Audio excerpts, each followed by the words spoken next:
ইতিহাস এক প্রাচীন বৃক্ষ, যার শিকড় মিশে আছে মানুষের স্বপ্ন আর রক্তের মাটিতে। আমরা সেই বৃক্ষের পাতায় লেখা নাম, যা বাতাসে দোলে তবু মুছে যায় না কখনো।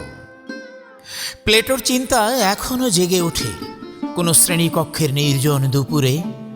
আকবরের সহনশীলতা ঘুরে বেড়ায় ধর্মের দেওয়ালে নতুন আলোক ছায়া হয়ে।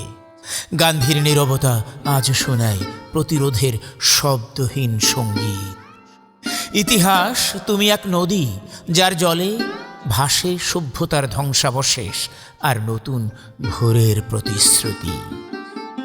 তুমি শেখাও ফেরাউনও মাটির মতো ক্ষয়প্রাপ্ত, কিন্তু মাটিরই গর্ভে জন্ম নেয় আরেকটি যুগের বীজ। কখনো ইতিহাস হয় আয়না, যেখানে আমি দেখি নিজের মুখ রক্তাক্ত প্রশ্নে ভরা, তবু আলোকিত এক মানুষের মুখ। সেখানে নেপোলিয়নের জয় ও রবীন্দ্রনাথের কলম একই রেখায় জ্বলে ওঠে, যেন তলোয়ার আর বীণার মিলিত ধ্বনি। ইতিহাস কোনো পুরনো বই নয়, সে তো জীবনেরই প্রতিধ্বনি, যেখানে প্রতিটি তারিখ এক একটি হৃদস্পন্দন, প্রতিটি যুদ্ধ এক একটি অশ্রুবিন্দু, প্রতিটি বিপ্লব এক একটি নতুন কবিতার জন্ম।